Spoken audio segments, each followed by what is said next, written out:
Olá, bem-vindos ao Conexão Boose, um podcast feito com pessoas que gostam de pessoas.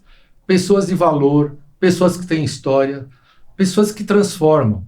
Essas pessoas que vêm aqui conversar com vocês têm muito a contar para vocês, a ensinar vocês, mas de uma maneira original. Histórias que foram vivenciadas e também eles transformaram muita gente. São pessoas queridas. E falando em pessoas queridas, eu estou com um cara aqui que eu já admiro ele sem muito contato. Porque quando eu saí da Volkswagen, me falavam muito bem desse rapaz. Falar, pô, caramba, quem é esse cara? E de verdade, quando eu encontrei pela primeira vez ele, eu entendi. Porque ele tem um jeito muito gostoso de ser, é um cara amado pelas pessoas. Isso que a gente leva desse mundo, sabe? As pessoas. E quando você é amado, é querido, você abre uma porta enorme, porque o que mais nós temos de importante nesse mundo são as pessoas. E hoje nós temos aqui Cristiano Mineiro. Obrigado, meu caro. O maior prazer você estar com a gente. Que honra, que honra. E nossa, que biografia tão bacana. Obrigado pela oportunidade. Obrigado pela apresentação. Eu posso dizer da mesma forma que quando eu entrei na Volkswagen, falavam muito de uma pessoa que mudou a empresa. E essa pessoa que mudou a empresa era o Boose. Então a gente vai contar muita coisa hoje aqui. Sim. Vai ter muita história pra gente contar. Então, eu acho que a conexão, quando fala Boose, não é a minha conexão. É a conexão que a gente vai criar aqui agora com vocês. É a conexão que eu vou criar com ele. E essa conversa é uma conversa muito rica, porque são experiências em épocas diferentes. Eu sou de uma fase, ele é de outra, mas nós todos temos um objetivo comum, encontrar aquilo que é o mais importante, que é a paixão no que a gente faz. Isso que eu tinha e é isso que ele tem. E as pessoas mandam perguntas para a gente. E, Mineiro, mandaram uma pergunta, eu vou falar para você, você responde e depois, se qualquer coisa, eu falo. Foi nos perguntado, quando a pessoa está desmotivada, o que geralmente está faltando? Sentido do trabalho, falta reconhecimento, falta clareza no que ela faz, o ambiente é ruim, é tóxico. O que você acha, qual dessas coisas ou todas essas coisas pode levar uma pessoa à desmotivação no trabalho? Boa. Obrigado, Boose. Eu acho que isso tudo que você acabou de falar é o resultado. Basicamente, quando você está desmotivado, o propósito vai fazer uma grande diferença, tá? E não precisa ser essa balela, né? Que depois que o propósito começou a virar uma palavra muito... as pessoas começaram a banalizar ela, né? Mas o propósito é algo que você encontre. É algo que você precisa encontrar para que você consiga entender qual que é o sentido. E isso vale não só para o trabalho, mas para a vida. Então, acredito muito forte que quando você está num trabalho, você precisa encontrar esse propósito. Basicamente, você não vai depender de um chefe, de um RH, de um colega. Você precisa entender que aquilo que você está fazendo, qual é o sentido que muda na vida das pessoas. Tem um livro do Cortella, agora que me veio na cabeça, que ele fala muito sobre isso.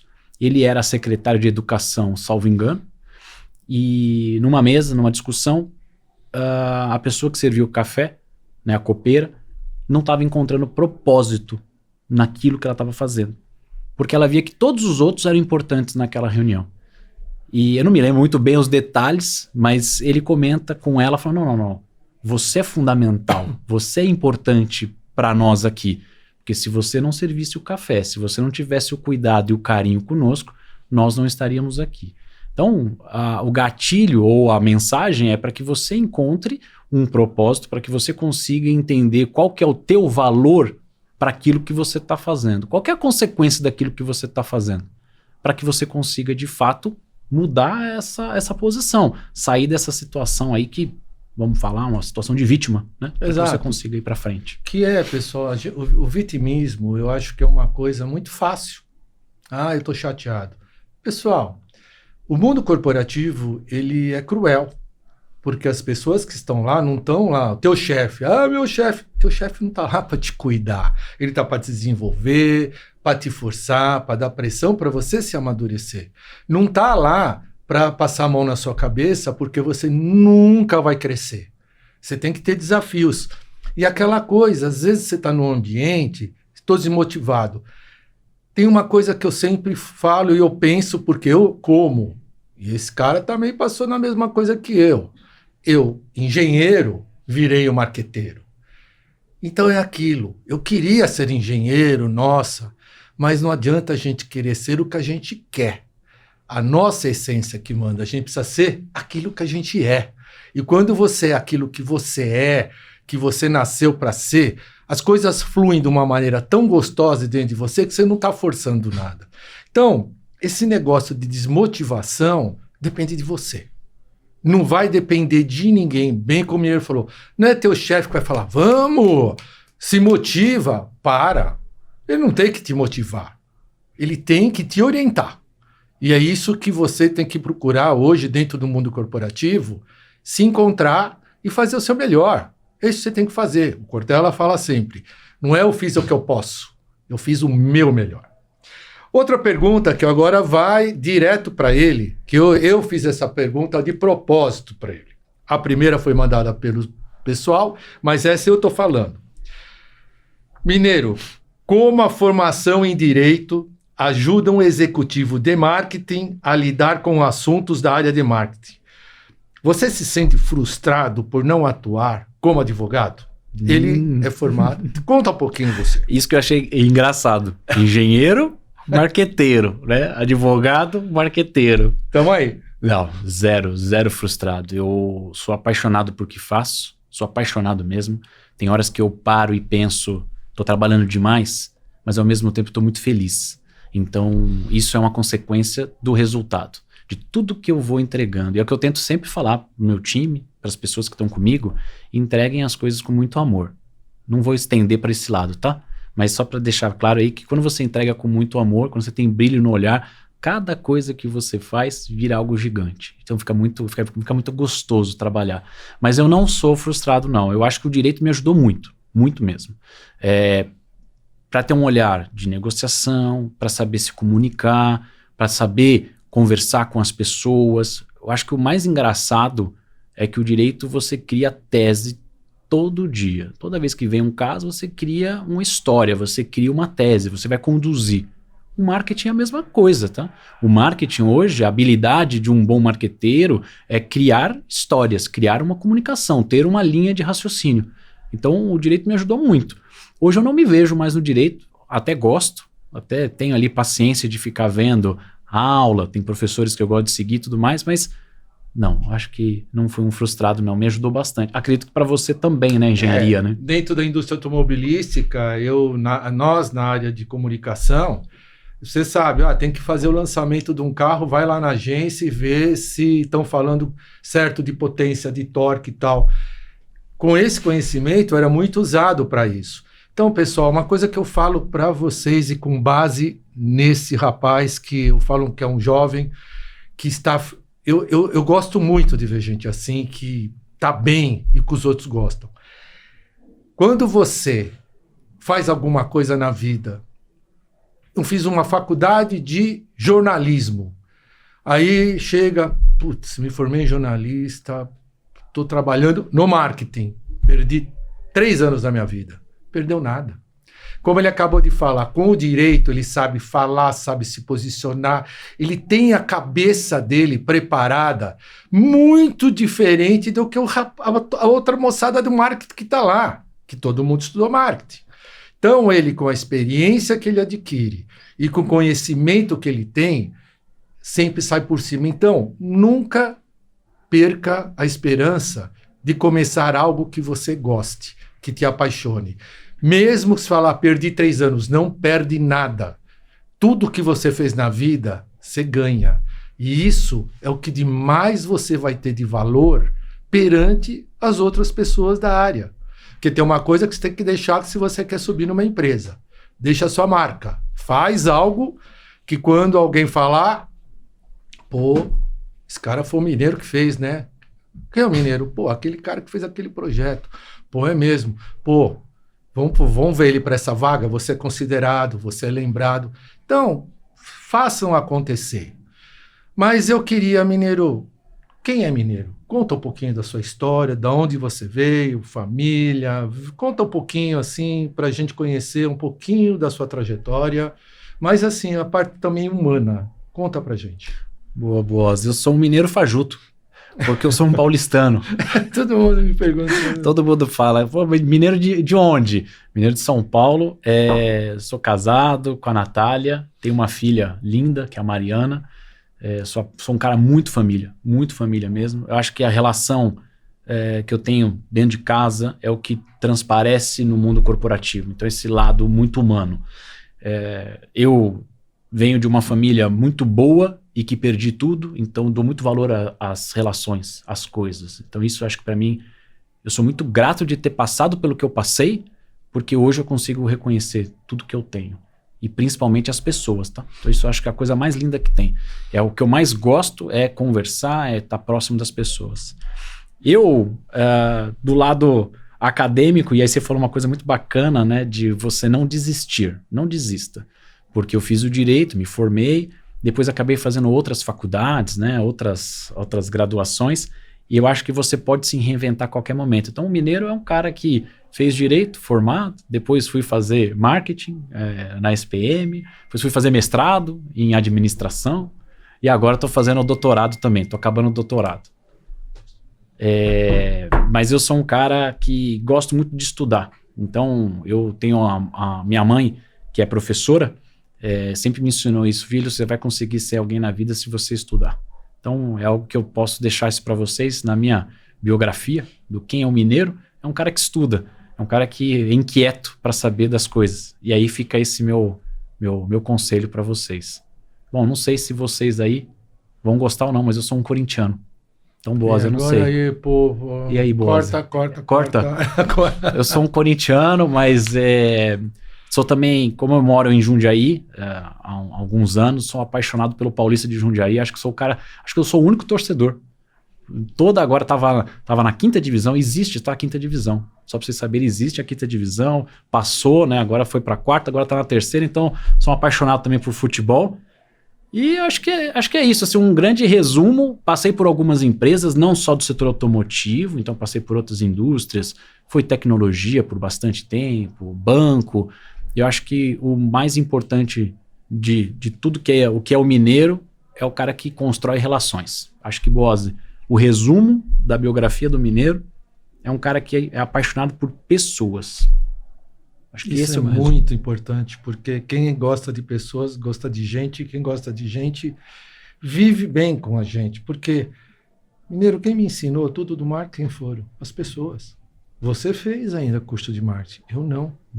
E que eu aprendi, se não fosse as pessoas, eu não sabia nada. E eu fui ser chefe dos caras que me ensinaram. Olha que situação.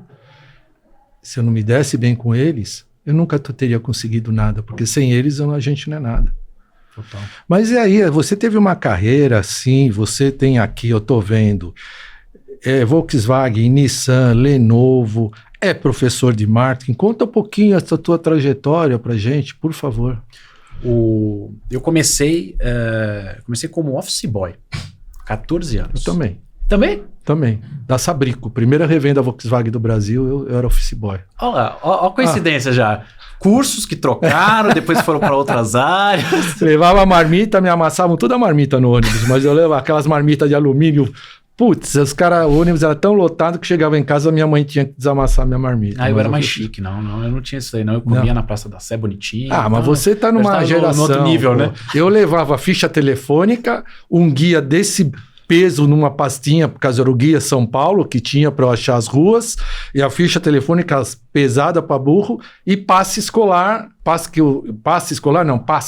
para eu poder pagar passagem. O bilhetinho, ia arrancando um e dando, não tinha metrô, não tinha nada, e eu me perdia pra caramba, que eu era um paulistano sem conhecer o centro da cidade, mas quando eu fui office boy, eu falei na entrevista que eu sabia. Conheço tudo no centro de São Paulo, para passar. Eu descia às vezes num lugar aqui, para ir aqui, eu dava toda a volta na Praça Princesa Isabel para vir aqui.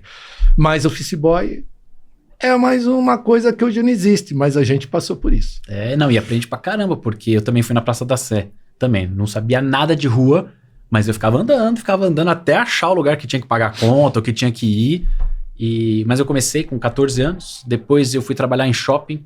Sabe quando você vai na loja e você escolhe lá uma roupa, escolhe um biquíni, uma camiseta e tal, e aí a pessoa fala, passa aí a camiseta G. Eu era o cara lá de cima, eu era estoquista. Só que tava lá, legal. Eu ficava lá no andar de cima. Joga G! Eu era estoquista. Mas depois eu fui estagiário de banco, fui trainee de banco, fiquei 4 anos em banco, num banco de investimento.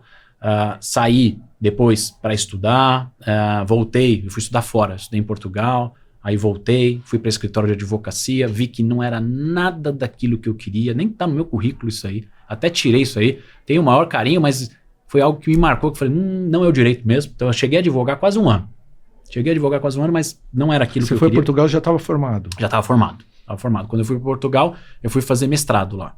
E aí, era mestrado em administração com especialização em marketing. Aí voltei para cá, lá em Portugal consegui trabalho. Lá consegui trabalhar na área, porque a faculdade ajuda. Então eu consegui trabalhar na TAP, companhia aérea, e depois na L'Oréal, de cosmético. Fiz trade marketing. Para quem não conhece trade, fazia muito PDV, tá? O ponto de venda. Então era o cara que deixava o espaço bonito, né, do supermercado.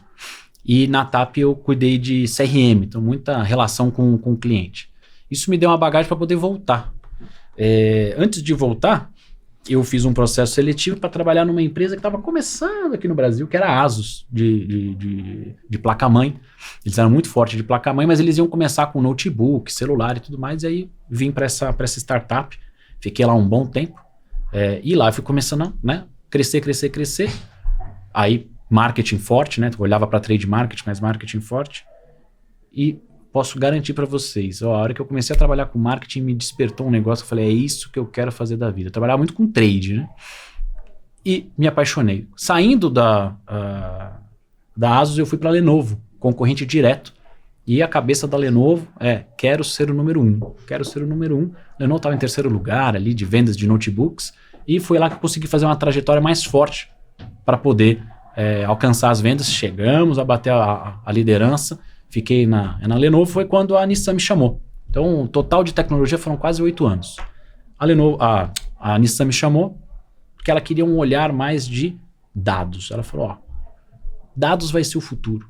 E a gente não tem. Então, eu quero entender um pouco mais de leads, quero entender um pouco mais de fluxo de loja, a relação com o consumidor. Então, eu entrei num projeto, quero olhar para CRM, olhar para projetos de chatbot, isso lá no passado, né? E foi um sucesso, que aí eu comecei a crescer ao ponto do meu diretor falou, bom, eu comecei a crescer lá dentro e ele falou, vou te dar mídia, vou te dar eventos, então eu comecei a tocar outras áreas, aí quando eu vi eu já estava com o marketing inteiro. Passado 4 anos eu tinha todo o marketing, uma equipe gigante, e acho que era legal que o nosso papo, a gente estava falando muito de pessoas ali também, de equipes multidisciplinares, não necessariamente a pessoa que estava olhando para marketing de campanha era alguém que nasceu da publicidade. Não. Talvez ela tinha outra formação. Então eu lembro que na minha equipe tinha formações diversas. As pessoas não necessariamente precisavam ser técnicas. Eu acho que é muito bom você ter um bom treinador. Isso eu acho que é a mensagem principal. Depois eu até falo um pouco mais sobre isso. Aí saí para ir para o concorrente. A Volkswagen me chamou com a mensagem simples, né? Que ela queria se transformar em uma marca mais jovem. Falou, mineiro, nosso desafio é transformar uma marca mais jovem. Então, como que a gente consegue ser... É uma marca muito tradicional, mas como que a gente consegue se conectar? Por isso, muito de festival, voltar aos festivais. Você? O Rock in Rio. Você foi o precursor aí, né? Mas voltar um pouco mais a conectar com esse público jovem, trazer produto e falar com uma linguagem mais jovem na comunicação. Aí fazer campanhas, aí teve muitas campanhas, mas conectado também a um público mais feminino, para aumentar ou ter mais engajamento do público feminino. E aí tiveram várias, tá? A campanha da Mulher Maravilha, a Elis Regina, dos 70 anos. Depois a gente fala dos 70 anos, que acho que tem uma passagem legal, que foi a nossa primeira conexão sem a gente saber. E eis que a Hyundai me chama também com o mesmo propósito. A Hyundai me chamou com o propósito de, pessoas. O time estava em frangalhos. Como que a gente consegue reter as pessoas? Como é que eu consigo motivar as pessoas? 2, como que eu consigo olhar para vendas de uma forma saudável? Como é que eu olho para o varejo? E 3, marca. com a chegada de um monte de marca, como eu consigo estabelecer a marca, como eu consigo deixar ela também jovem, né? Como é que eu consigo trazer ela para essa grande audiência. E estou aí, então apaixonado por tudo que eu faço. E hoje, qual é a tua função na Hyundai? Hoje eu olho para estratégia, o que acontece hoje e no futuro. Então a gente está falando de quais são os patrocínios, como é que a gente vai se posicionar a marca para agora e para o futuro. Então tem um olhar de estratégia, tem um olhar de comunicação. Aí a comunicação é desde lançamento de produto, vai fazer novos assets de produto, ou morreu o produto, vai fazer o phase out, ou vai acabar com o produto. Como é que a gente olha para toda essa comunicação? O varejo, então a comunicação do varejo, que é o que vocês mais olham na TV, né? O que está acontecendo no dia a dia. Então entender concorrência, entender o que eles estão fazendo, comunicar, trazer o preço, como vai fazer isso. E tem um outro dentro da comunicação que é as mídias sociais. Dentro das mídias sociais é editorial, o calendário, o conteúdo, gestão de crise, métricas de mídia social, o que todo mundo gosta, né? Eu falei de tudo isso aqui, mas o que todo mundo gosta, influenciador, né? Porque é o que o pessoal acha que é o oba-oba. E por último, eventos. Então a gente olha muito para essa parte de experiência. Isso hoje está a minha atribuição. Você fez parte de um momento importante. Você ganhou Cannes 2 vezes. Foi. Olha, não é qualquer um, viu, pessoal, que ganha Cannes 2 vezes. Ouro, prata, bronze, umas campanhas ferradas. Ele ganhou também o F-Latam 2022. Quer dizer, prêmio da ABMD, né? Quer dizer, ele não está onde ele está por acaso. Agora, uma coisa que você participou, que foi um momento muito discutido, o que aconteceu. Conta pra gente essa campanha da Elis Regina. Como ela surgiu, como que foi apresentada, como foi aprovada, por quê? Você é o cara que viveu lá dentro nesse momento. E, inclusive, todo o problema que deu também de gente. Não podia ter ressuscitado a Elis Regina. Coisa que eu achei uma besteira. Conta pra gente como foi essa campanha, que todo mundo já deve... Ninguém contou isso pra eles. Conta você. Boa. Acho que primeiro, prêmio você não ganha sozinho, né, Boaz? Você ganha com pessoas extremamente talentosas. Bom, você trabalhou na Volks, você sabe a agência que tem lá é uma agência extremamente qualificada, né? Profissionais também extremamente qualificados, e o time da Volkswagen também é um time maravilhoso. Então, acho que, mais uma vez, pessoas, né? Você ser um bom treinador, você consegue ter uma boa equipe. E aí falar um pouco, né, dessa campanha, ou seja, eu não fiz sozinho, mas estive lá, fui um dos aprovadores, estive lá junto com todos. Isso aí é algo que... Depois eu tenho uma curiosidade, vou falar um negócio para você, só para vocês, eu vou falar um negócio. Não me esqueça, Boaz, de falar um negócio. Coloca aí, Mineiro, não me esqueça de falar. Mas falando um pouco sobre a campanha, ela para nós, a gente queria conectar com o público brasileiro. Porque eu acho que a Volks, assim como outras marcas também tradicionais, que já estão há muito tempo aqui no Brasil, elas têm uma conexão muito forte com o público brasileiro. O que a gente sempre disse lá dentro de casa é: todo brasileiro teve um Volkswagen, ou alguma conexão com a Volks. E a gente quis transmitir nessa propaganda. Então a ideia que a gente queria era trazer o portfólio antigo, então você viu passar o portfólio antigo, mas com a conexão do portfólio novo. E a ideia principal nasceu de como que a gente vai falar aí da Kombi antiga e da Kombi nova. Como é que a gente vai fazer essa brincadeira? E aí você vai vendo que tem todos os carros mais emblemáticos, tem aí algum take, né, tem alguma passagem, e a gente traz também o carro novo, que era do momento. Então a ideia era como é que a gente consegue fazer essas conexões. E aí falou, opa, peraí, vamos trazer uma música forte, vamos trazer personagens fortes para essa comunicação, e vamos aqui também trazer algo que vai mexer com o mercado. Obviamente que mexeu com o mercado, porque todo mundo falou, não pode ressuscitar. Não, mas mexeu de maneira positiva, acho que mais do que negativa, mas mexeu. Mexeu, e aí a nossa defesa, até porque a gente tomou um CONAR, tá, na época, né, recebeu uma reclamação do CONAR que não deu em nada, porque a discussão do concorrente na época não tinha nada a ver com ressuscitar, mas a gente até na defesa, eu sei porque estava lá junto com os advogados escrevendo, a gente fez uma defesa técnica colocando que outras marcas já fizeram algo nesse sentido. É só você pegar a cerveja Mussum. Mussum é falecido. E ele tem a cerveja dele. A gente pegou a campanha da Fiat com o Elvis. Eles fizeram uma campanha com o Elvis. Também, falecido.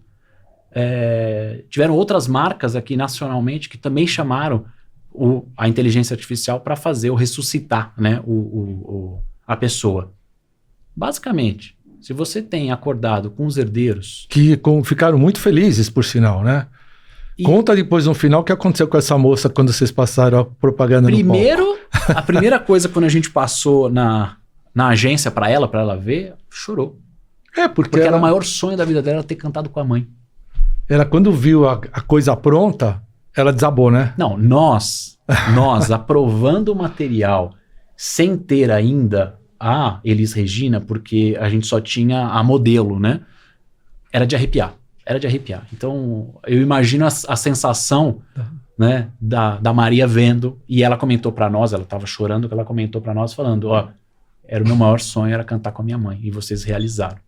E a coisa que a gente também conseguiu unir os irmãos. Sim.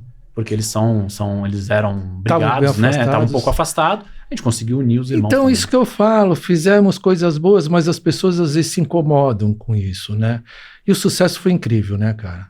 Conta aí. Incrível. Não, os números assim estratosféricos, né? Essa campanha rendeu Cannes, por isso que eu falei que a agência teve uma sacada brilhante em trazer para nós a ideia, que a ideia nasceu da própria agência. Os números foram extraordinários. E a mecânica que a gente utilizou para reverberar essa mensagem que foi algo incrível. Porque o presidente, ele não acreditava. Ele falou, eu não vou topar eu não vou fazer, eu não vou investir nessa campanha. E olha que a diretora na época lá, a Lívia, foi e ficava batendo, não, tem que vai ser um sucesso, E a gente ficou mostrando para ele e ele falou, tá bom, eu vou topar, mas eu não vou colocar R$1 em mídia. Não vou colocar R$1 em mídia, isso vai ser orgânico. E eu quero que seja um sucesso. Vocês vão fazer ser um sucesso? E aí, nos 70 anos, a gente conseguiu compartilhar isso com todos que estavam no auditório do Ibirapuera. A gente mandou via WhatsApp para que pudesse reverberar essa mensagem. E para quem estava lá também, podia escanear, a gente pediu um momento para as pessoas escanearem, para poder assistir e compartilhar com as pessoas.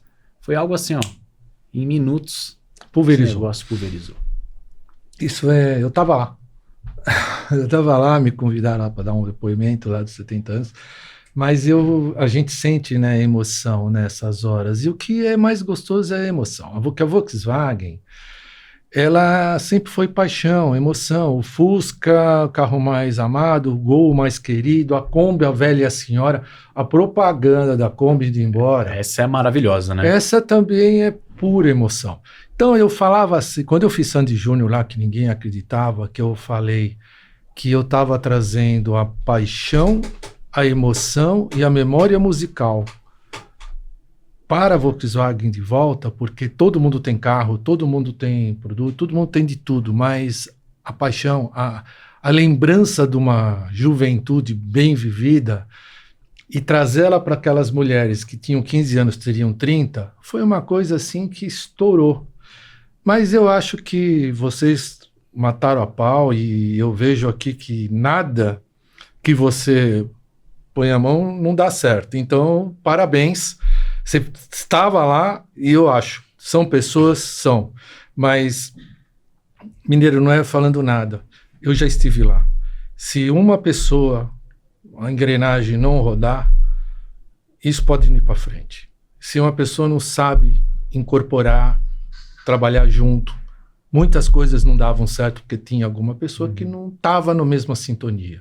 E você estava. Então, isso que é que faz acontecer, quando as pessoas estão indo numa mesma direção. Falando em mesma direção, se você tivesse hoje, com tudo isso que eu estou vendo aqui, você tem uma experiência incrível, como você conciliaria, como uma pessoa pode chegar a ser um Cristiano Mineiro? O que ele precisa fazer? Conta pra gente, desde a sua formação, o que você batalhou, conta as tuas dificuldades que você superou, momento, eu quero que você fale assim, um momento da sua vida que você balançou. Eu quero que você fala isso para esse público, porque é isso que a gente quer. Que eles vejam que as pessoas que conseguiram alguma coisa não foi com atalho, não. Foi passando por etapas. Conta para eles, por favor. Eu acho que você tem que ter calma, você tem que se preparar, estudar muito, ter a resiliência, né? A calma é ter a resiliência, e não desistir. Acho que esses 3 itens são primordiais. Obviamente que numa trajetória ou num meio profissional, como você comentou, Boaz, você não pode depender só de um chefe ou só de uma estrutura. Você precisa depender de você. Então você que precisa ir atrás, você não pode desistir, você precisa cada vez mais querer mais. Acredito que hoje você precisa estar cada vez mais capacitado, e eu gosto muito de uma frase, eu falo isso muito pro meu time: o cavalo branco vai passar na tua frente, você está preparado para você montar ele?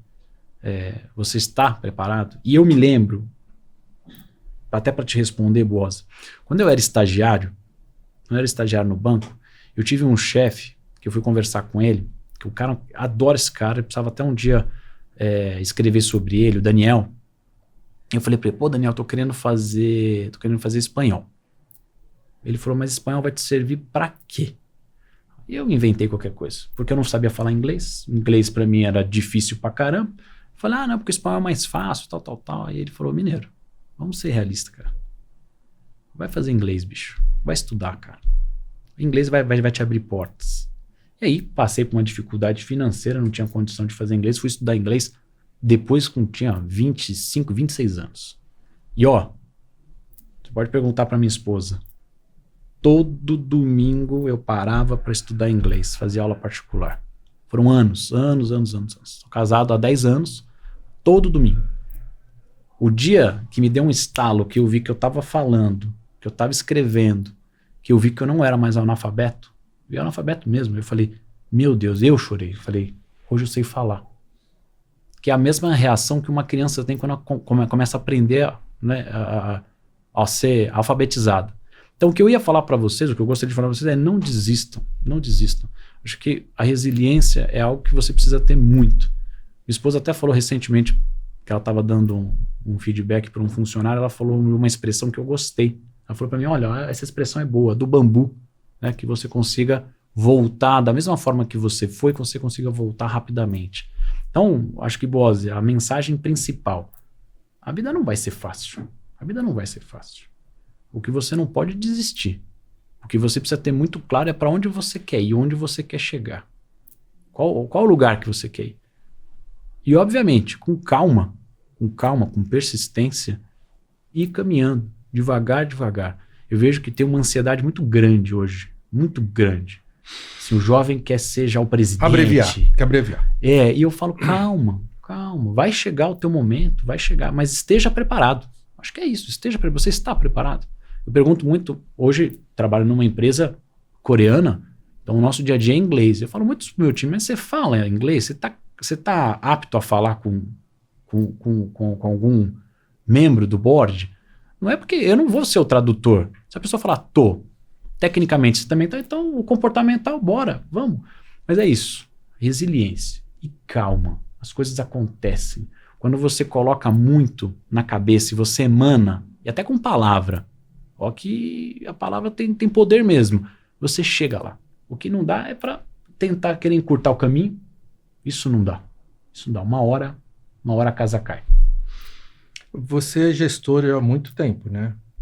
E você vê essa nova geração, você percebe, eu tive um time eclético, gente mais etarismo, mais nova, mais velha, eu adorei sempre jovem. Mas como você enxerga hoje, isso que você acabou de falar, essa nova geração, eles têm essa pegada, você percebe isso, que eles têm esse... Ou então eles são muito imediatistas mesmo, e você já teve gente assim, como você lidou? Como é que foi assim? Ou você não viveu essa experiência ainda com gente... Não, que você teve que pegar e ser um gestor, um mentor. Você já teve essa situação? Já. Eu acho que não dá pra gente generalizar, né? Acho que hoje não dá pra gente generalizar. Mas tem de tudo, tem de tudo. Acho que a expressão que eu gosto mais de usar é que hoje um gestor, um líder, ele é uma posição de um treinador de futebol. É um treinador de futebol. Eu me orgulho muito dos lugares onde eu passei, aí no nível de gestão, foi de Lenovo, Nissan, Volkswagen e Hyundai, né? Foram essas 4 casas que eu tive ali a posição de gerente sênior ou executivo. Eu me orgulho muito, e aqui é o meu retorno para vocês, é que vocês sejam, os líderes sejam treinadores de futebol. Porque você precisa entender se aquela pessoa joga muito bem naquela posição. E para isso você precisa conversar. Você precisa conhecer a pessoa. Quanto mais você conhece a pessoa, mais intimidade você tem, melhor vai ser o teu retorno para ela, melhor vai ser o teu feedback, até para você entender, opa, talvez o teu canal não seja aqui, vou te colocar numa outra posição, o que você acha? Vamos fazer um teste? Então, eu me orgulho muito de saber controlar ali o time e poder direcionar para as melhores posições. Tirar ou extrair o que tem de melhor deles. E a consequência disso é você ver o crescimento de todos. Então, isso eu me orgulho muito. Mas, obviamente que tem uma inquietude, tem alguns ali que são mais difíceis de trabalhar, mas é o papel do gestor também, né? Acho que se fosse fácil, tava tudo beleza, né? Mas acho que a grande maestria hoje de uma liderança é essa, é saber trabalhar com diversas idades, diversas tribos, diversas culturas, que pode ser que você tenha uma cultura internacional também no seu time, e entender. Acho que isso é a grande magia, é entender as pessoas. Você sabe, quando você vai fazer uma reunião de feedback, uma reunião de one-on-one, você se prepara, obviamente, mas você já sabe. Por isso que é importante conhecer as pessoas. Porque aí você vai saber, e acho que o grande segredo é esse. Quanto mais você conhece, mais você confia, mais você pode tornar as pessoas nas suas devidas posições. E pode chegar também a uma determinada fase que não tem o que fazer, tá? Se a pessoa não quer se ajudar, não tem o que fazer. E aí pode até ser um favor de desligar ou de pedir as contas que você está fazendo para a pessoa, até para ela se desenvolver. Eu me orgulho muito que eu tenho nas minhas conversas de pessoas que fizeram plano de carreira para sair. E tá tudo bem. Tive funcionário que queria montar e-commerce, e o e-commerce dele tá indo de vento em polpa, que ele queria montar a loja de colchão e, então deixa eu te ajudar. Você precisa ter a técnica suficiente, precisa controlar dinheiro, precisa entender projeto, para que você possa montar o teu projeto. Recentemente, né, tinha uma menina que queria montar a produtora dela. Então você vai trabalhar com produção aqui. Vai trabalhar com produção, você vai para campo, você vai produzir, você vai entender. E também falei para ela, você vai ter que entender de dinheiro. Cobrar, porque você vai montar um negócio seu, como é que você vai cobrar? E é isso, acho que o legal é você poder desenvolver as pessoas. O que eu sempre falo quando eu entro na empresa, eu sempre falo isso. O meu maior objetivo é passar na vida de vocês plantando uma semente do bem. Porque eu quero que você lembre, o mineiro, puta, aquele cara era legal pra caramba. Aquele cara me ajudou, aquele cara me apertou, mas me ajudou demais. Acho que é isso, boa. Vocês veem quando eu falo as coisas, não é por acaso, né? Quando falam dele. Isso chama transformação. Quando a pessoa não está lá sentado como um gestor, chefe, que quer segurar o funcionário a qualquer custo. Ele também, pelo que eu vi agora, e isso também me deixou muito feliz, ele desenvolve a pessoa para alcançar aquilo que ela quer. Sabe por quê? Ela vai trabalhar mais feliz, porque está trabalhando naquilo que ela gosta, e está com uma ambição na frente. E quando ela consegue, é uma vitória. E é uma vitória para ele também. Às vezes a empresa, perdemos um funcionário. Não, vocês ganharam, porque uma pessoa infeliz dentro de uma empresa não rende nada. Então, amor, paixão é uma das coisas que vale a pena você encontrar. Não adianta você querer que a pessoa fique lá, faz aí, não, você quer ir embora. Muitos falam para mim, eu dou mentoria, eu quero empreender. Pessoal, eu falo, você sabe o que é empreender? Você sabe que você tem que ter um projeto, tem que ter um produto, tem que ter dinheiro, e depois se não dá certo, o que acontece? Não, o que eu tenho que fazer ajudar ele, porque empreendedorismo está dentro da empresa também, você ensinar. Ele acabou de falar isso. Você tem que saber mexer com dinheiro. Então, mas não é todo gestor que faz isso.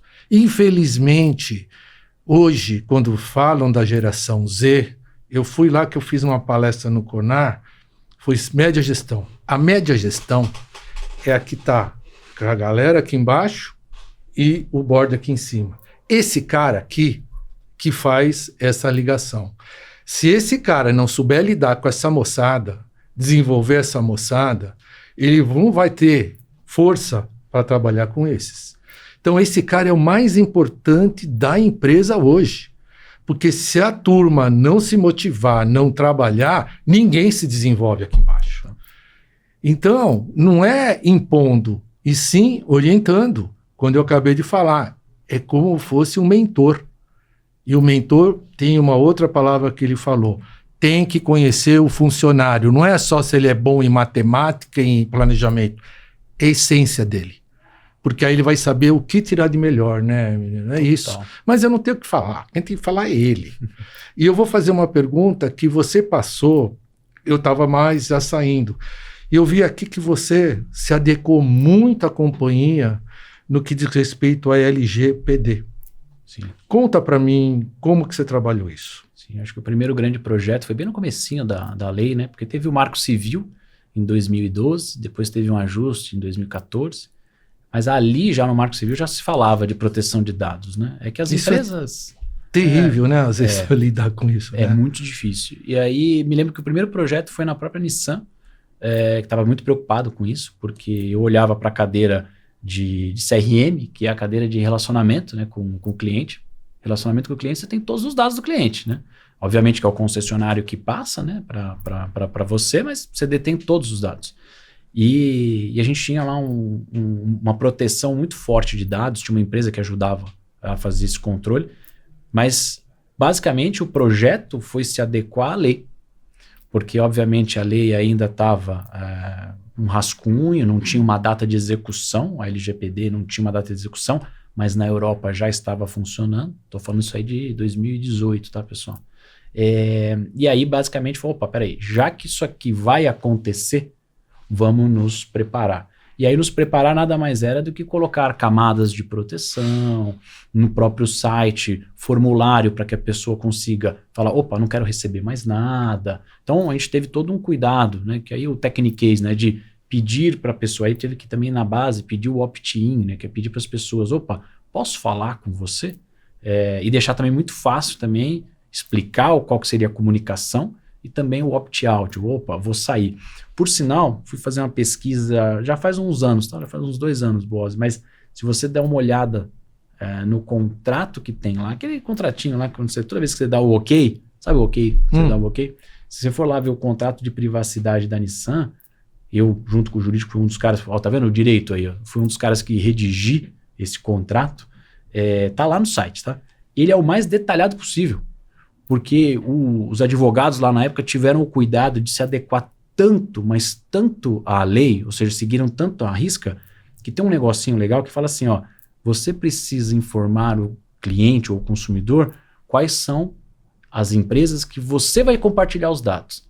Você acha que as empresas vão fazer isso? A Nissan faz, pô. Dá uma olhada lá, ela coloca todos, olha, eu compartilho, tá lá no contrato, eu compartilho com a empresa A, B, C, D, E, com o CNPJ, A, B, C, D. Então, eu me orgulho muito desse projeto, porque foi um dos projetos que eu capitaneei e eu consegui, junto com a equipe lá jurídica, deixar ele redondo. E funciona até hoje, tá? Então, se você for lá, pode ir no site dos caras lá, você vai ver que tá perfeito. Vou fazer uma pergunta que eu fiz até para o Kakinoff. Você trabalhou como alemão, japonês? Japonês. O Lenovo é chinês, mas americano, tá uma mistura, americano, né? E agora tá com coreano. E taiwanês na ASUS. Tem algum que é mais difícil de se lidar, assim, pela cultura? A gente no Brasil tem um jeito, não sei, jeito brasileiro de ser. Eu pastei muito com alemão, né? Imagina eu do jeito que isso não era muito normal.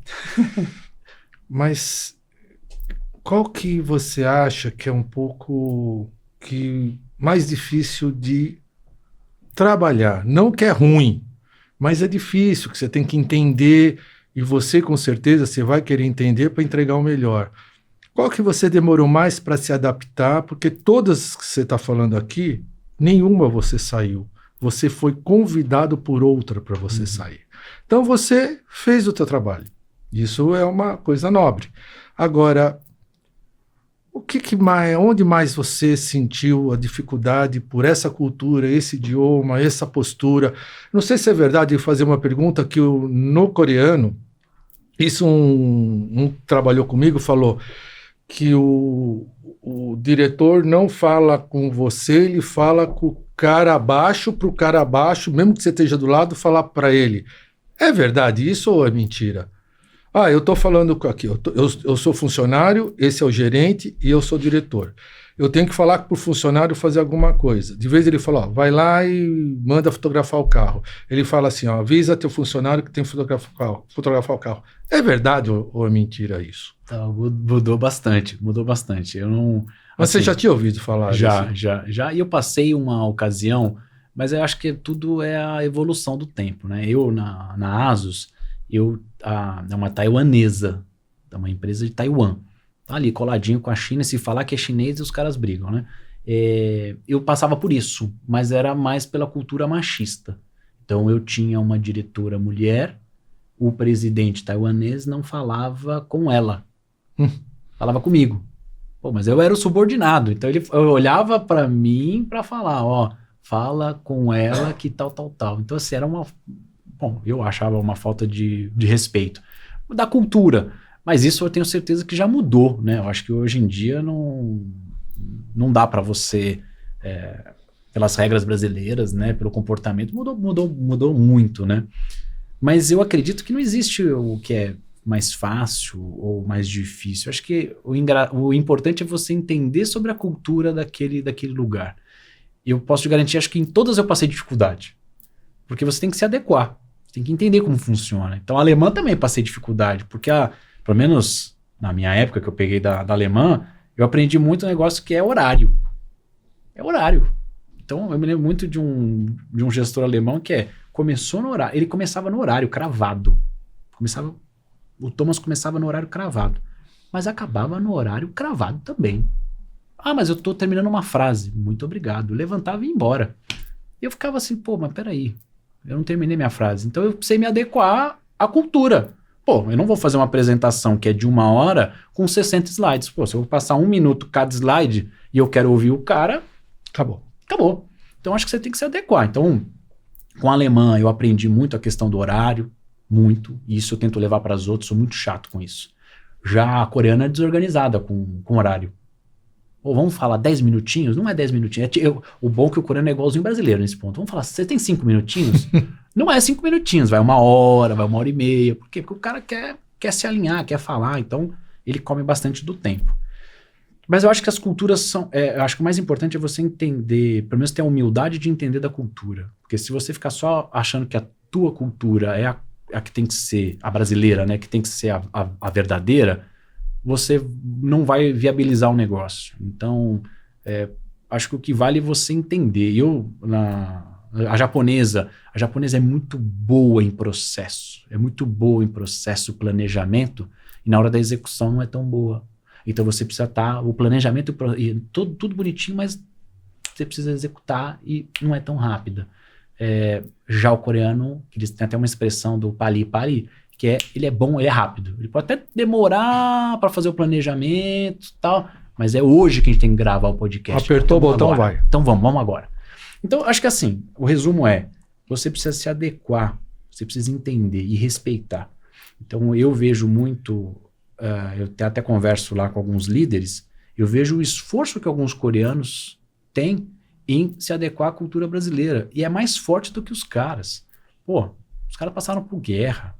Uma guerra que destruiu o país, precisaram montar um país novo recentemente. Eles têm uma competição, porque um território pequeno, todo mundo precisa ser bom. Então imagina, o cara sai de lá, que tem que ter uma pressão, que ele precisa ser o melhor. É o melhor, não tem como ser o mediano. Aí vem pra cá, e aí vem esse Brasil aqui, que a gente tem esse Brasilzão, dou o jeitinho e tal. Fala, não, bicho, eu preciso ser o melhor e tal. Então, eu acho que é isso. Acho que não existe o melhor ou o pior. Eu tive dificuldade, acho que quase em todas. A alemã, por ser muito rígida, mas tem os seus benefícios. A gente aprende com isso. A japonesa, que ela é muito boa em processo, muito boa no planejamento, mas eu senti que a execução não era tão boa assim. E aí você precisa também se adequar. A coreana, você tem uma questão, até quem está de fora, quando fala de empresa como LG, Samsung, Hyundai e tal, que tem sempre o sombra, né? Ele fala, ó, você tem sempre o sombra. Tem o sombra mesmo? Tem o sombra. Tem. Mas você pode ver o sombra como um lado... Explica para o pessoal o que é o sombra. O sombra é todo executivo, por exemplo, eu tenho um executivo coreano. Eu tenho um executivo coreano. E você pode ver isso como bom ou como ruim. É o cara que eu alinho o dia inteiro. Eu amo o meu executivo. Eu amo o meu coreano. Sabe por que eu amo? E quando eu entrei, o rapaz trabalhava comigo, tinha um outro lá que odiava o sombra dele. A relação dele era péssima. E eu falei, mas gente, deixa eu entender. E eu amo o meu. Mas por que eu amo o meu? Porque, para e imagina. Quando dá 8 horas da noite, eu tô indo embora. Quando começa 8 horas da noite, ele tá fazendo todo o report, ele tá conversando com a Coreia de tudo que aconteceu naquele dia e tudo que eu fiz. O meu colega não gostava, que achava que ele estava sendo investigado. Para mim é uma maravilha, sabe por quê? Porque eu não preciso ficar às 8 horas da noite conversando com a Coreia. Então eu tenho ele. E ele me ensina sobre a cultura. Pô, maravilhoso. Então eu acho que é isso, é você ter um pouco de humildade para entender por que esse cara saiu da Coreia para vir para cá. Ele tá me ensinando um pouco da cultura dele, que ele teve um banho de loja, ele sabe como funciona. Ele foi formado lá para me ensinar, pô, mineiro, como é que funciona a marca? Toma cuidado com isso, fica atento a isso. Não é um cara que tá me investigando, não é um cara que tá... É aquela cabeça, né? Você tem... Eu acho que a segurança da pessoa também ajuda muito. Você não tem esse problema de achar que o cara tá te fazendo alguma coisa por trás. Você falou para mim... Você falou que eu podia fazer uma pergunta, né? Pode fazer uma pergunta. Vamos lá. Eu tô aqui observando essa conversa de vocês e eu vi muitas... Olha, quem tá falando aqui... Sou eu. É ele, que é o Mal. Maurício é um cara que está aqui atrás fazendo tudo acontecer e agora ele quer fazer uma pergunta e vamos lá, Maurício, por favor. Muito legal ver as semelhanças das carreiras de vocês, que vocês falaram logo no começo, e muito legal pensar nas diferenças. E eu vi uma coisa muito nítida. O Bose tem uma carreira que foi trilhada com muitos anos numa empresa. E o Mineiro tem uma carreira que ela tem ali várias empresas, vários convites. A gente sabe que é uma tendência das gerações mais novas a pularem muito de uma empresa para outra. Eu queria propor esse assunto na mesa para quem está em casa. Acho que muita gente pode estar assistindo isso hoje, está pensando numa inspiração do Bose, de um mineiro, entender, falar, meu Deus, eu vou ter que ficar indo para um lado para o outro, ou não, melhor eu ficar num lugar só. Esse foi um ponto que vocês dois acho que podem comentar um pouco, que eu acho que vai ser muito enriquecedor para uma pessoa que quer trilhar uma carreira, principalmente no mercado automotivo, que às vezes você vê como duas marcas parecem inimigas, e não, elas às vezes, os profissionais vão ali trilhando uma carreira dentro de várias marcas, talvez elas não sejam tão, elas coexistem, entendeu? Legal. É isso que eu queria que vocês falassem. Boa. O convidado primeiro. Boa, obrigado. Mal, eu acho que é o seguinte, para todos que estão nos ouvindo, eu recentemente fiz essa mesma pergunta, eu estava na praia, e fiz essa mesma pergunta para uma pessoa que eu gosto muito de RH, que é do setor agro, tá? Não tem nada a ver, é do agronegócio, e eu perguntei para ela, falei assim, vai pegar muito mal se eu for para uma outra empresa? Tô abrindo aqui meu coração para vocês, tá? Aí ela falou, olha, Mineiro, é o seguinte, existem 2 tipos de profissionais, tá? Você tem o profissional, obrigado, Boaz, você tem o profissional que é o carreirista, que fica muito tempo na empresa, e tem esse que não tem tanta, ela até usou essa expressão, que não tem tanta fidelidade pela empresa. E não tem certo ou errado. Existem os dois. O que só precisa entender, é qual é o teu perfil. Se você é a pessoa que está do outro lado, para você entender se você é a pessoa que é carreirista, que está tudo bem. E você vai poder passar por diversas áreas dentro da empresa, ou também ficar uma carreira técnica e ficar na mesma área, ou não. Ou se você vai, uns usam o termo de pinga-pinga, né, de ficar pingando, mas ou se você vai ter o convite. O mais interessante, aí no meu caso, tá?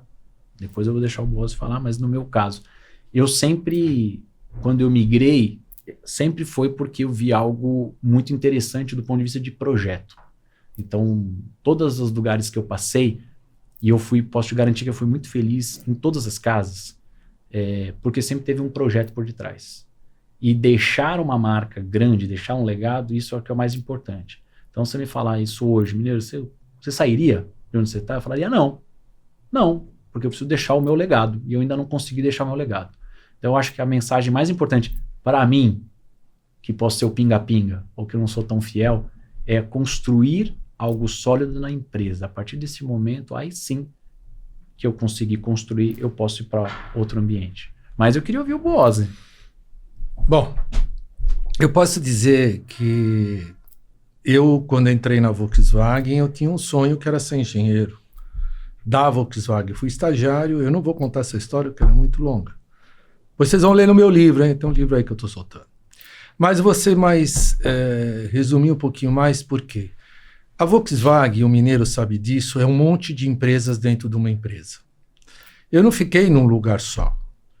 Eu comecei como estagiário na engenharia, depois fui para uma área de treinamento, que eu fui treinado para dar cursos técnicos de produto pelo Brasil inteiro, viajei muito, aprendi. O que eu aprendi de mecânica de carro foi nesses cursos que eu fazia dentro da fábrica para ensinar vendedores sobre potência, torque, cilindrada, que os caras falavam lá fora. Esse carro aí tem 1.0 de potência. A turma não sabia. Eles tinham que aprender o que era torque. E depois de eu ter me desenvolvido muito nessa área, eu fui para o marketing do produto. O marketing do produto é outra empresa, porque eu estava... O que faz o marketing do produto? O marketing do produto, ele pega o que vendas quer, faz a receita do bolo e leva para engenharia, porque eu quero um carro compacto, com motor econômico, câmbio automático, com roda de liga leve e tal. Ele faz, elabora, vê preço, vê custo e fala, engenharia, o que você tem aqui? Você tem tudo isso? Ah, não, isso eu tenho isso que vai desenvolver, então o custo já vai aumentar. Então, no marketing produto, foi outra área que eu fui, dentro da Volkswagen, onde eu aprendi muita coisa a mais. E por estar no marketing produto e aprender muita coisa, eu treinava as pessoas que iam lançar carros nos eventos. Eu treinava os recepcionistas, as modelos do salão do automóvel. Triste essa tarefa, mas eu fazia. Então, era mais uma área que eu estava conhecendo, que eu não conhecia. Até então, eu estava olhando para o marketing produto, engenharia, eu estava olhando para a engenharia. Mas, de repente, o Paulo Sérgio Kakinoff, que esteve até aqui comigo, ele falou, eu quero que você crie a Volkswagen House. Pessoal, eu fui numa outra empresa.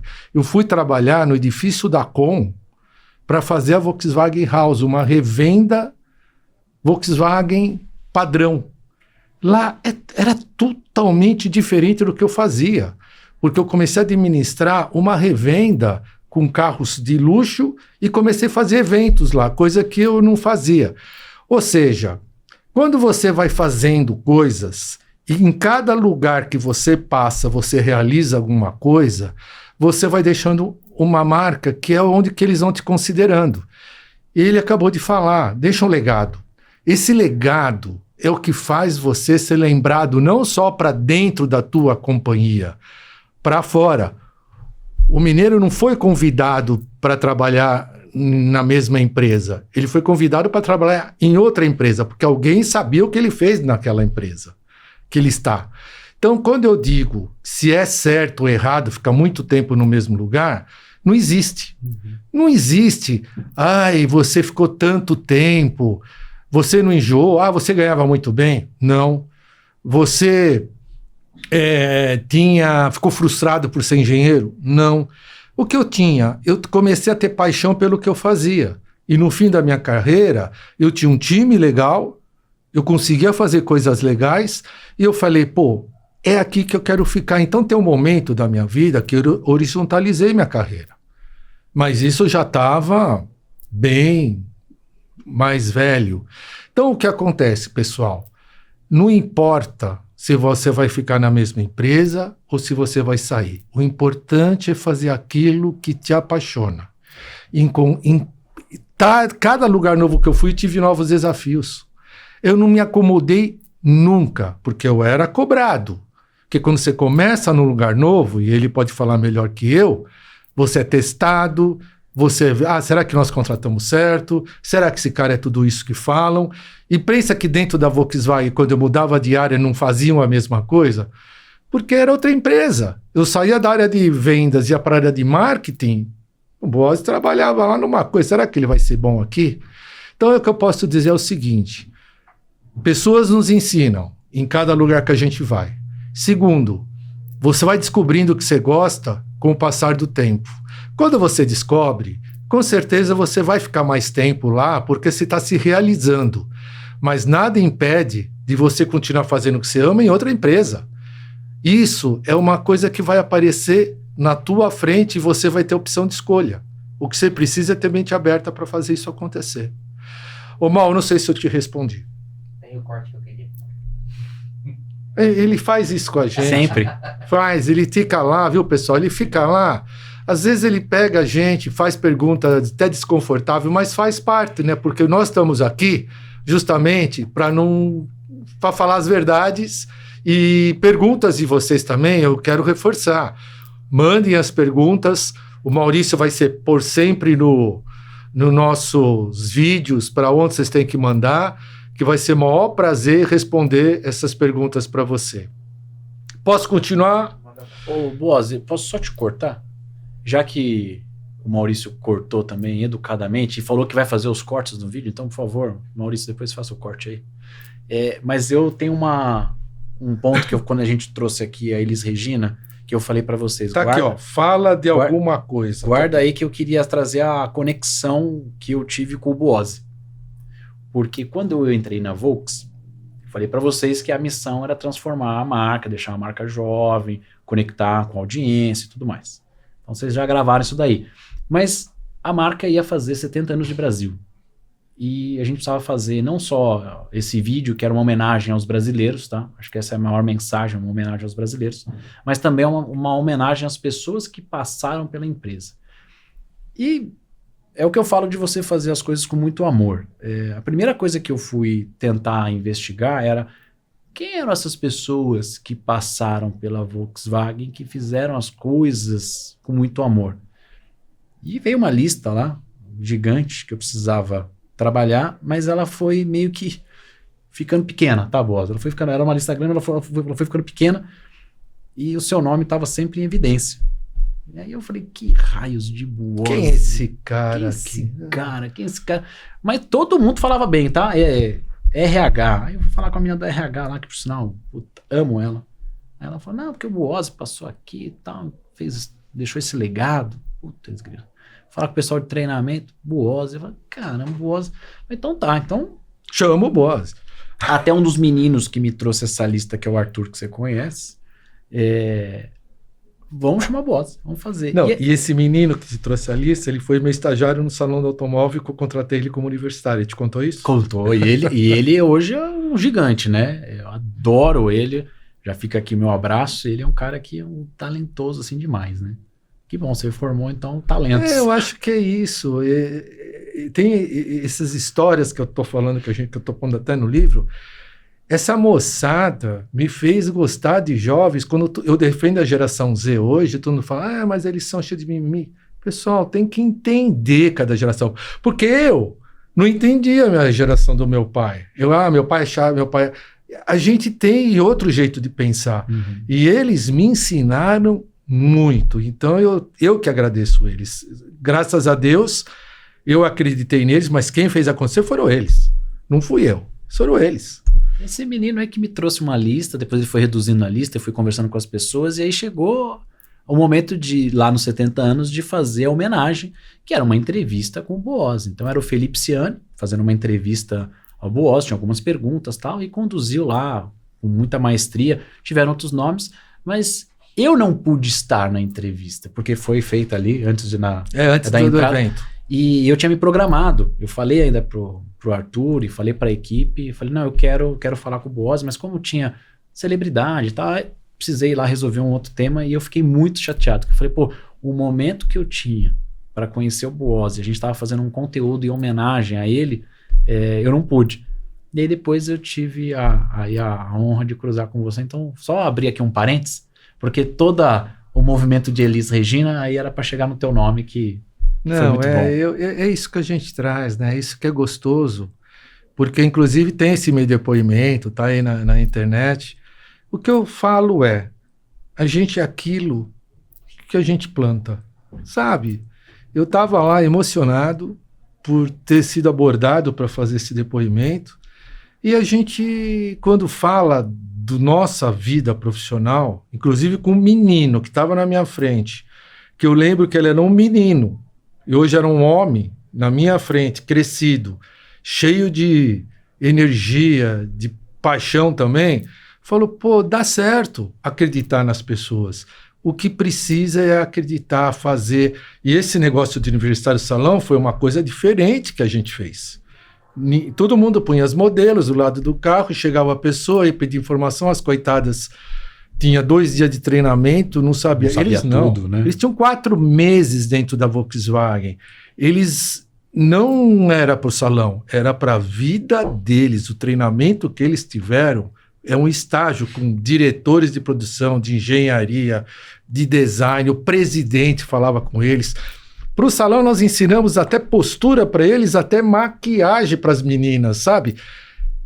É vida. Então, quando você sai da mesmice, você vê dar certo, é mais uma coisa que a gente faz, que ganhamos 3 prêmios no Salão do Automóvel só por causa dessa moçada. Legal. Então, é isso que a gente tem que fazer, acreditar nas pessoas. Falando nisso, você pensa, como você enxerga, melhor dizendo, o mercado automobilístico para frente? Qual é a sua visão de você estar numa empresa que foi te buscar porque eles querem te colocar a empresa num patamar onde está chegando um monte de outras marcas? Qual é a tua percepção no Brasil? Como vai ser o comportamento do segmento automobilístico daqui para frente? Como você enxerga isso, já que você passou por diversas marcas e tem um conhecimento muito extenso disso? Eu acho que o desafio vai ser muito grande, porque não só chegaram novas marcas, como nós vamos ter mais marcas ainda, né? A gente estava vendo um estudo que foram 14 que entraram ano passado e tem mais 12 homologadas aí, né? Então é muita marca, muita marca. Eu sempre brinco com o meu time, é só fazer uma conta simples. Se cada uma marca traz 2 produtos, você tem aí, só para o ano passado, você tem 28 produtos que você tem que decorar. Então, partindo desse princípio, as marcas precisam se destacar, precisam se diferenciar. Porque eu passei isso também com computador e telefonia. Vai virar uma commodity, vai virar muito parecido, vai ficar muito, muito igual. Então você precisa se diferenciar. E vai se diferenciar com serviço, com atendimento, com qualidade, e não só pelo produto. A gente já estava até no bastidor conversando, porque o produto você vai ter qualidade em boa parte dos produtos, tá? Então aqui você não é um demérito e não vai ser por esse lado tentar atacar o concorrente falando que ele é ruim naquele determinado ponto. Não é essa a sacada. A grande sacada e o desafio de como que você é superior. Eu acho que essa jogada que tem outros segmentos, né? Mas de atacar o concorrente, eu acho que não é por aí, tá? Não é por aí.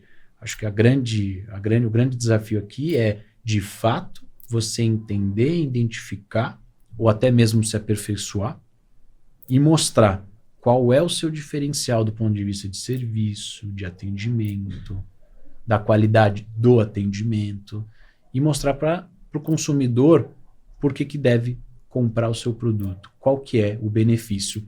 Eu me lembro muito, quando eu estava em outro setor, que dá para fazer uma comparação, que era o varejista.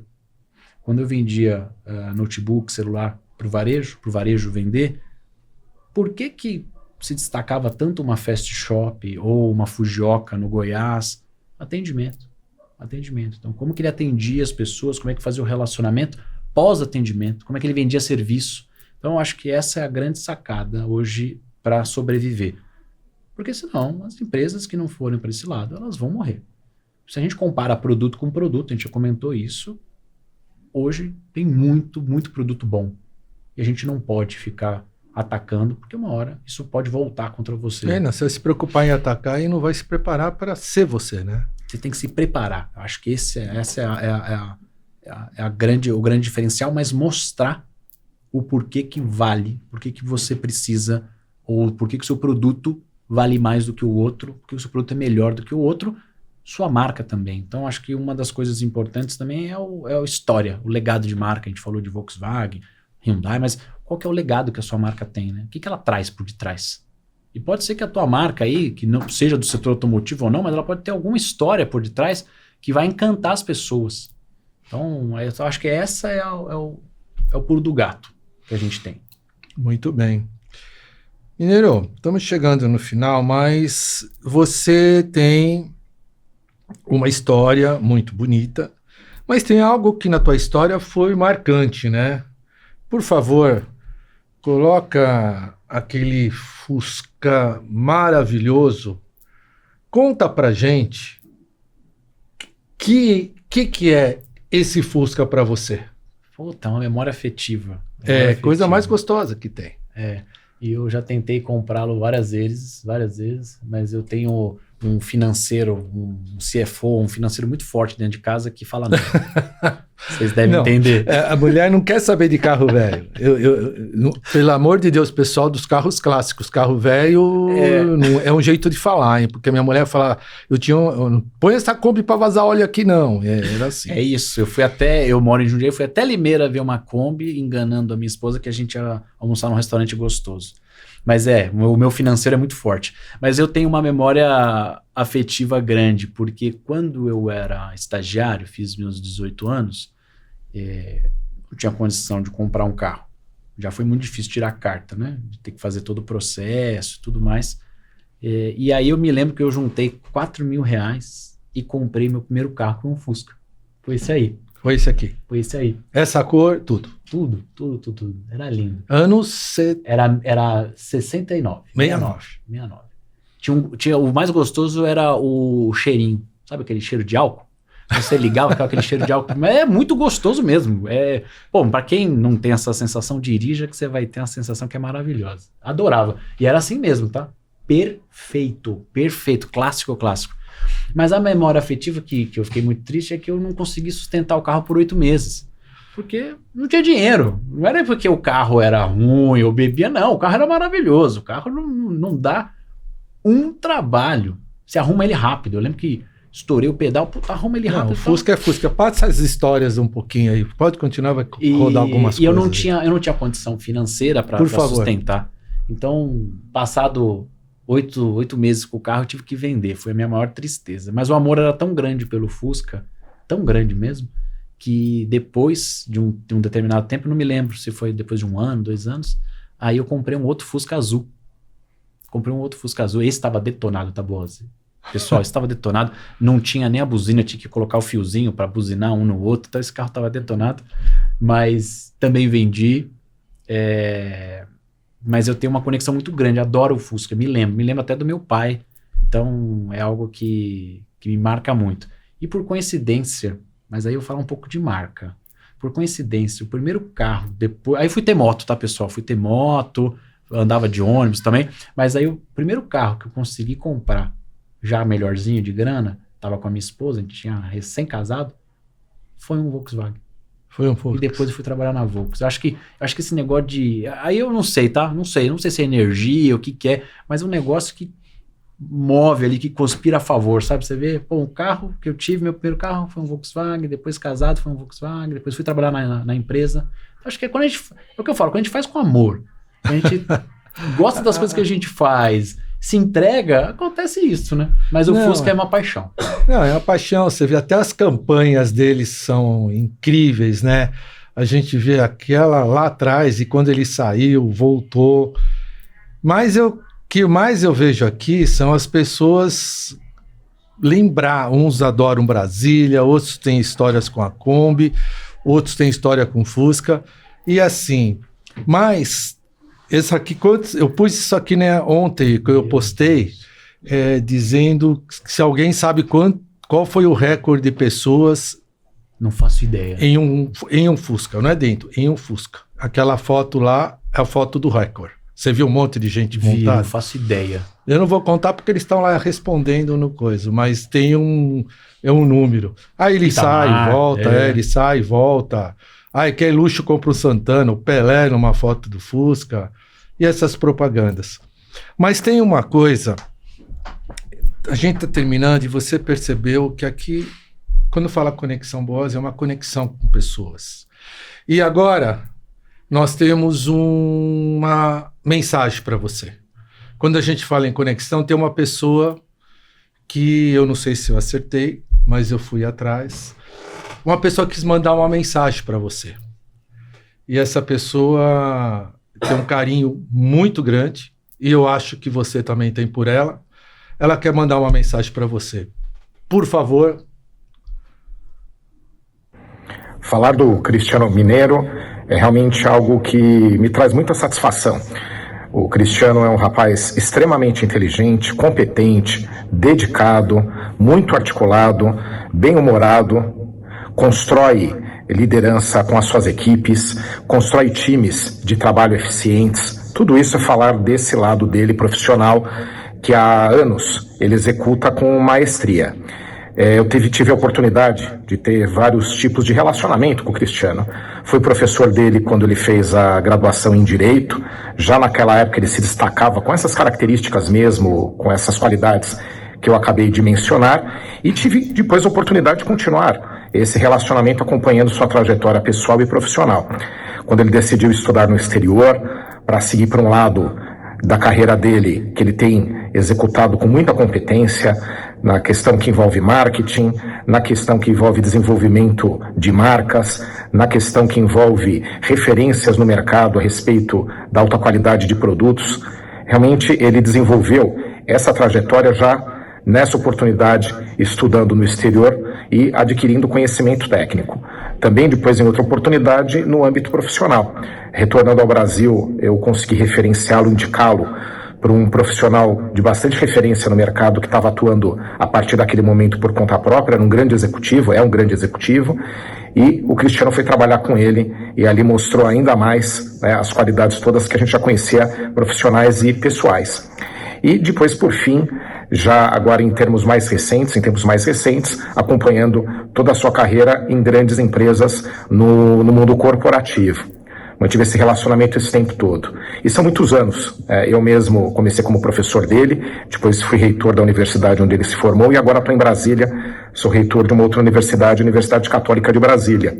E tenho uma carreira de advogado, tenho um escritório empresarial bem conhecido no mercado, que atua em São Paulo, escritório internacional com filial nos Estados Unidos. O Cristiano também nos acompanhou em todos esses momentos. Então, realmente, com muito prazer, como ex-professor, como colega, como amigo, falar dele é realmente referenciar um profissional competente, dedicado, ótimo ser humano, pessoa, colega, que sempre se preocupa também com o bem-estar dos seus amigos. Então, são muitas qualidades e tenho aí todo o apreço pelo Cristiano e prazer em falar a respeito dele neste momento, mesmo que sejam só por alguns minutos. É um profissional incrível. Quem está assistindo a entrevista, quem vai assistir também depois, com certeza vai aproveitar bastante com essa larga experiência. Aproveito para desejar um abraço para o Cristiano. Eu só tenho que te agradecer. Obrigado. Que mensagem linda. Cristiano, Fiquei emocionado aqui. Obrigado. A gente faz essa conexão. O que vocês estão vendo é isso. Conectar pessoas.